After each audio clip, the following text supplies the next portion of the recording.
اس لیے میرے مسلمان بھائیوں، میری بہنوں جو گھروں کے اندر بیٹھ کر قرآن سن رہے ہیں، اللہ تعالیٰ جزائے خیر عطا فرمائے۔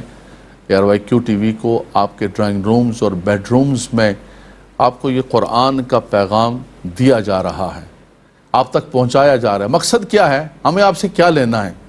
ARYQ TV کو آپ سے کیا لینا ہے؟ صرف یہ ہے کہ مسلمان قرآن کے قریب آ جائیں، ہدایت لے لیں، قرآنی ہدایات لے لیں، اللہ کے پیغام کو پکڑ لو یار، چھوڑ دو ہماری باتوں کو، ہماری قصوں کو، ہماری کہانیوں کو۔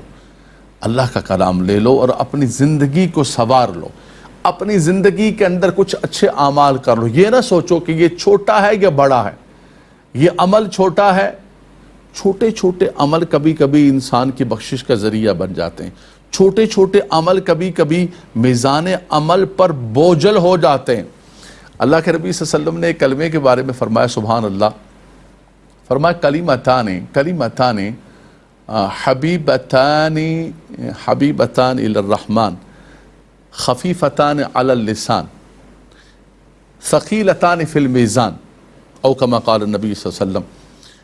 فرمایا کہ کبھی کبھی ایسا ہوتا ہے کہ رب تبارک و تعالیٰ کی بارگاہ کے اندر دو کلمے ہیں، دو کلمے اللہ کی بارگاہ کے اندر ایسے ہیں، کلمے بڑے چھوٹے سے ہیں، خفیف سے ہیں زبان پر، یعنی ادائیگی کے اندر اور اس کے ایکسنٹ کے اندر بہت ویری لائٹلی، لیکن فرمایا کہ میزان عمل پر فَأَمَّا مَنْ ثَقُلَتْ مَوَازِينُهُ ثَقِيلَتَانِ فِي الْمِيزَانِ۔ اللہ اکبر۔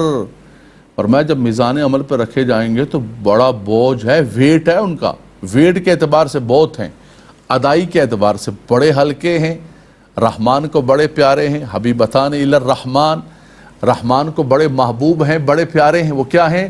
سبحان اللہ وبحمدہ سبحان اللہ العظیم، سبحان اللہ، یہ کلمے ہیں، سبحان اللہ۔ یہ میزان عمل پر بڑے بوجھل ہوں گے۔ دوسرا حضرات گرامی، میزان عمل پر جو میزان عمل کو بھاری کرنے والی، پلڑے کو بھاری کرنے والی چیز ہے، وہ انسان کا اخلاص ہے۔ چھوٹا سا عمل کیوں نہ ہو، ایک کھجور کسی نے صدقہ دے دیا، کھجور کیا ہے، لیکن فرمایا اللہ کے رضا کے لیے، خوشنودی کے لیے، خلوص کے ساتھ، کوئی دکھلاوا نہیں، کوئی بناوٹ نہیں، کوئی کچھ نہیں، کوئی اپنی شہرت نہیں۔ انما نطعمکم لوجہ اللہ لا نرید منکم جزاء ولا شکورا، کوئی جزا نہیں، کوئی شکر گزاری نہیں، کوئی تھینکس سامنے سے بولنے کی توقع نہیں۔ بھئی کیوں کیا ہے؟ انما نطعمکم لوجہ اللہ، اللہ کے رضا کے لیے کیا۔ فرمایا رب تبارک و تعالیٰ اس چھوٹے سے صدقے کو پہاڑ کے برابر بنا دیتا ہے میزان عمل پر، اور کبھی کبھی پہاڑ جتنے اتنے دے رہے ہوتے ہیں، لیکن بھائی فوٹو کھینچو ذرا، فوٹو بناؤ بھائی، فوٹو بناؤ، ہاں بھائی تم بھی ہاتھ لگا لو، تم بھی ہاتھ لگا لو، تم بھی ہاتھ لگا، ہیں جی، نیکی کرے ادھر ڈالو تصویریں ڈالو بھائی، کس لیے کیا؟ اللہ کے رضا کے لیے کیا۔ تو فرمایا اگر میزان عمل کو بوجھل کرنا چاہتے ہو، بھاری کرنا چاہتے ہو، فَأَمَّا مَنْ ثَقُلَتْ مَوَازِينُهُ فَهُوَ فِي عِيشَةٍ رَاضِيَةٍ کی منزل پر پہنچنا چاہتے ہو تو عمل مختصر کیوں نہ ہو، عمل چھوٹا کیوں نہ ہو۔ اللہ تبارک و تعالیٰ یہ نہیں دیکھتا ہے کہ فلاں بندے نے 1 کروڑ صدقہ کیا ہے اور فلاں بندے نے 100 صدقہ کیا ہے، کروڑ والا تو کروڑ روپے دیے ہیں بھائی۔ اللہ کے ہاں کوانٹٹی نہیں دیکھی جاتی، کوالٹی دیکھی جاتی ہے کہ بھائی اس غریب کے پاس تھے کتنے ہیں جی، اس میں سے اس نے نکال کے یہ دے دیا اور یہ بھی دیا تیری رضا کے لیے، تیری خوشنودی کے لیے، کوئی دکھاوا نہیں۔ حدیث پاک کے اندر 2-3 جگہ یہ حدیث پاک موجود ہے، امام بخاری نے اپنی صحیح کے اندر نقل کی اور کئی ائمہ کرام نے نقل کی، 2-3 جگہوں پر موجود ہے۔ ایک شخص کا بھی ذکر کیا، ایک خاتون کا بھی ذکر کیا، بلکہ خاتون کے ساتھ گناہگار کا لفظ استعمال کیا کہ گناہگار خاتون ہے، کہیں صحرا کے اندر جا رہی ہے، اور ایک مرد کا بھی ذکر کیا کہیں صحرا کے اندر جا رہا ہے۔ جاتے جاتے صحرا کے اندر گرمی ہے بہت زیادہ، اسے پیاس لگ گئی، پیاس لگی اور کنواں تھا ایک قریب میں، اس کنویں کے اندر وہ اترا اور اتر کے پانی پیا، باہر نکلا یا وہ خاتون باہر نکلی تو دیکھا کہ ایک کتا ہے وہ پیاس کی وجہ سے کیچڑ کو چاٹ رہا ہے۔ تو اس کے دل کے اندر ایک خیال آیا کہ یار میں بھی جاندار ہوں، یہ بھی جاندار ہے، اس کو بھی پیاس لگ سکتی ہے۔ اس نے پھر جا کر جو ہے وہ پانی نکالا، کوئی برتن نہیں تھا، اپنے موزے میں سے پانی نکال کر اس کتے کو پلایا۔ اب کتے کو پانی پلانا کون سی اتنی بڑی چیز ہے کہ کسی کو جا کر آنر کے طور پر ذکر کرے گا کہ ابھی کتے کو میں نے پانی پلایا؟ کوئی ایسی شہرت کی چیز نہیں ہے، کوئی ایسی چیز نہیں ہے، یہ کسی اور مقصد کے لیے سارا کے اندر کون دیکھنے والا ہے جی؟ صرف اس نے یہ کہا کہ یار یہ جاندار ہے یہ بھی، حالانکہ کتا ہے، کتے کو بغیر کسی عذر کے آپ گھر کے اندر بھی نہیں رکھ سکتے، اللہ کی رحمت کے فرشتے نہیں آتے ہیں، لیکن فرمایا کہ جاندار تو ہے، اس کے ساتھ بھی خلوص کے ساتھ نیکی کی اللہ کی مخلوق سمجھ کر رب تبارک و تعالیٰ نے حدیث صحیح کے اندر بخاری اور مسلم کی حدیث پاک ہے کہ رب تبارک و تعالیٰ نے اس خاتون کی یا اس بندے کی بخشش و مغفرت فرما دی۔